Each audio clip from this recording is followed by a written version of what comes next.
گپ شپ پروگرام میں شاہنواز بلوچ آپ کو خوش آمدید کہتا ہے۔ ناظرین، آج ہم خصوصی ٹرانسمیشن کرنے جا رہے ہیں افغانستان کے حالات پر۔ آپ کو یاد ہوگا 29 فروری 2019 کو دوا میں 19 سال بعد طالبان اور امریکہ کے درمیان باقاعدہ تحریری امن معاہدہ ہوا، جس میں 50 ممالک کے مندوبین نے بھی شرکت کی، اور یہ امید پیدا ہوگی کہ اب جو شورش زدہ افغانستان ہے، جو تباہی سے دوچار ہے، اب وہ نکلے گا اور خطے میں بھی استحکام آئے گا اور خوشحالی آئے گی۔ اسی پر ہم بات کریں کہ اب خدشات پیدا ہو رہے ہیں کہ جن نکات پر دستخط ہوئے تھے معاہدے کے دوران، اب اس کی پاسداری اس طرح نہیں ہو رہی جس طرح ہونی چاہیے تھی۔ اس حوالے سے ہمارے ساتھ اس وقت موجود ہیں جلال نورزئی صاحب، جو افغانستان پر کافی گہری گرفت اور نظر رکھتے ہیں، وہاں کی سیاست پر، اتار چڑھاؤ پر، اور لکھتے بھی ہیں، تبصرے بھی کرتے ہیں۔ جلال، آپ کو ہم خوش آمدید کہتے ہیں۔ اور اس کے ساتھ ہمارے ساتھ موجود ہے گپ شپ کے ہمارے گیسٹ رشید بلوچ، میرے ساتھی رشید بلوچ، آپ کو بھی خوش آمدید کہتا ہوں۔ جلال صاحب، پہلے میں آپ سے اس کا افتتاح کرتا ہوں۔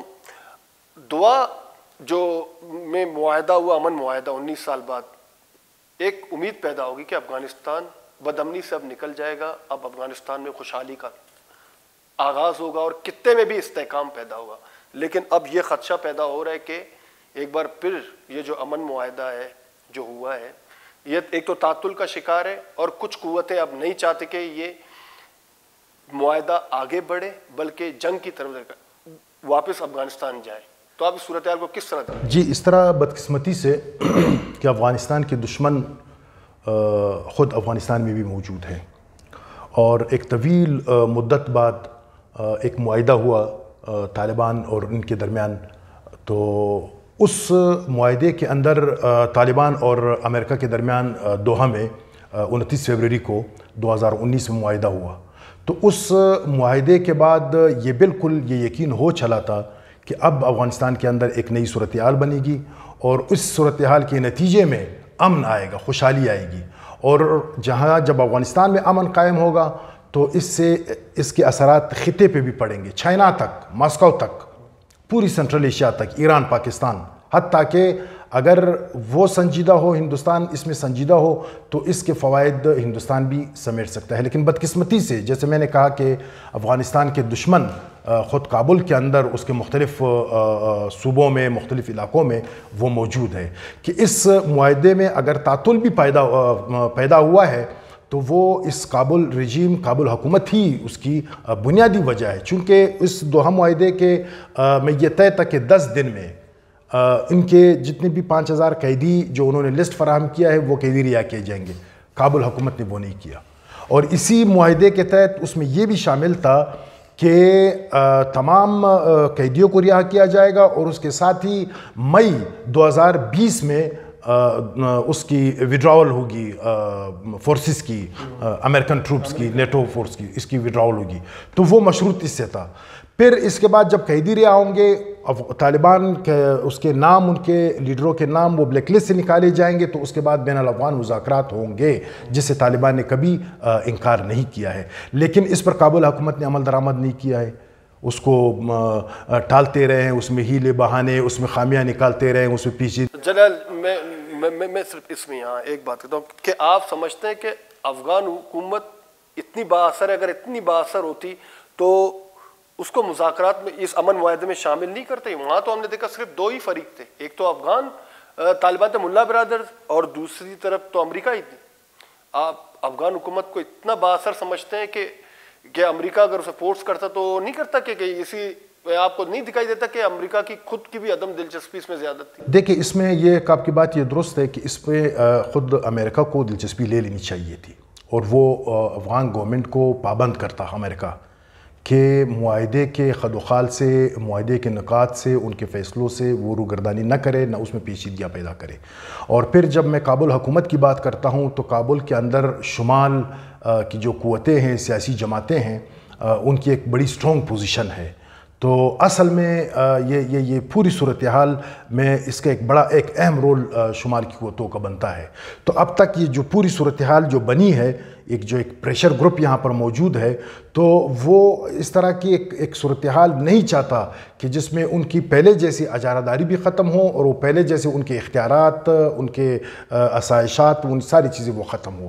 تو پھر وہ اسی بات میں دوبارہ آتا ہوں کہ امریکہ اس حوالے سے اس کو چاہیے تھا کہ وہ مکمل طور پہ اپنا اثر رسوخ استعمال کرے، اور دوم ہندوستان کو، نئی دہلی کو بھی پابند کرتے کہ وہ اس عمل کو آگے جانے دے، اس میں رکاوٹیں، اس میں رخنہ اندازی وہ نہ کرے، جبکہ یہ نہیں ہو سکا ہے. ابھی آپ نے جیسے اس کی بات کی تھی بین الاقوامی مذاکرات کی، تو اس سے طالبان نے کبھی بھی انکار نہیں کیا ہے. یعنی طالبان وہاں کی ایک بڑی سیاسی فورس ہے، ایک مزاحمتی فورس ہے. طالبان نے بین الاقوامی مذاکرات سے کبھی بھی انکار نہیں کیا. وہ کہتے ہیں کہ دوحہ معاہدے پر عمل درآمد ہو. میں آپ کی طرف آؤں گا جلال اسی بات پر، لیکن اب رشید میں آپ کی طرف آتا ہوں کہ اس معاہدے کے خد و خال جس طرح اس پر دستخط ہوئے، تو آپ کو کیا لگتا ہے، جس طرح جلال نورزئی صاحب اپنے تصویر میں کچھ قوتیں وہاں پر، یا کابل حکومت تو بے اثر ہے، آپ کیا سمجھتے ہیں کچھ اور بھی عالمی قوتیں چاہتی ہیں کہ افغانستان میں امن قائم نہ ہو؟ دیکھیے میری رائے شاید جلال سے تھوڑا سا مختلف اس لیے ہو سکتا ہے. آپ افغان گورنمنٹ کو یکسر نظر انداز نہیں کر سکتے، وہ بالکل بے اثر ہے. ظاہر ہے دیکھیں گزشتہ 20 سالوں میں اس دوران بہت سی حکومتیں گزری ہیں. کرزئی تھا، اس کے بعد اشرف غنی آ گیا.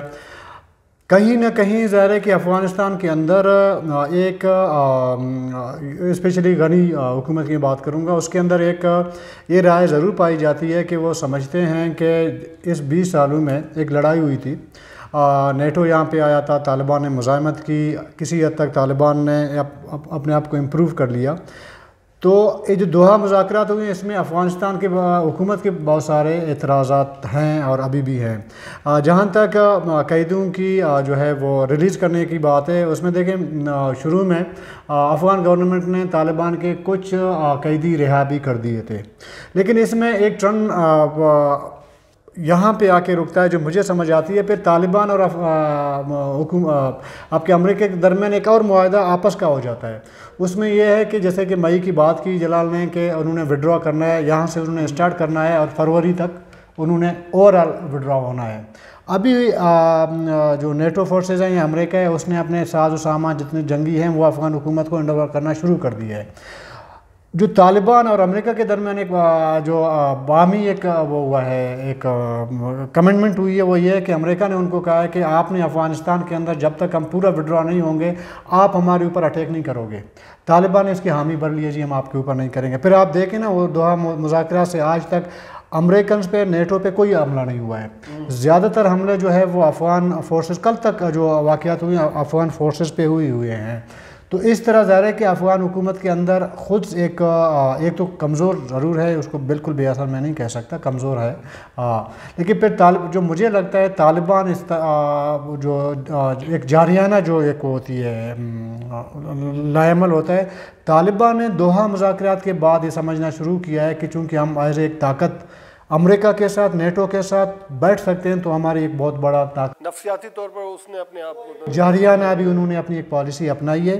تو اس میں میرے خیال میں دونوں طرف سے، افغان حکومت کی طرف سے اور طالبان کی طرف سے، دونوں طرف سے یہ نہیں اس میں چیز میں سنجیدہ نہیں ہے کہ یہ معاملات انٹرا افغان مذاکرات ہوں. اس کی وجہ یہ ہے کہ افغان حکومت بے اثر ہو جائے گی. طالبان یہ سمجھتے ہیں جب ہم نے جنگ اس حد تک ہم نے جیتی ہے، ابھی جیتی ہوئی جنگ ہم افغان حکومت کے ساتھ بیٹھ کے ہم آپ کو کمزور پوزیشن میں کیوں نہیں لائیں. پھر اس میں ایک اور چیز ہے، شمالی اتحاد کو آپ بھی دیکھیں، اس کو آپ بھی وہ نہیں کر سکتے، نظر انداز نہیں کر سکتے. حکومت اطلاعات تو یہ کہ وہ بھی منظم ہو رہا ہے، منظم. ابھی انہوں نے یہ کیا ہے کہ اپنے لوگ بھرتی کرنا شروع کر دیے، اسپیشلی تاجک اور ازبکوں نے. اور دوسری طرف دیکھیں طالبان اب تک لڑ رہے تھے جہاد کے نام پہ، تو یہاں پہ والنٹری لوگ لڑ رہے تھے جہاد کے نام پہ. جب امریکہ یہاں سے وڈرا کرے گا، طالبان کے پاس جنگ کا کوئی جواز نہیں رہے گا جہاد کا. تو اس کے لیے بھی طالبان نے، جو میری اطلاعات ہیں کہ کوئی 1 لاکھ نفوس پر ایک فوج اپنی ایک ملٹری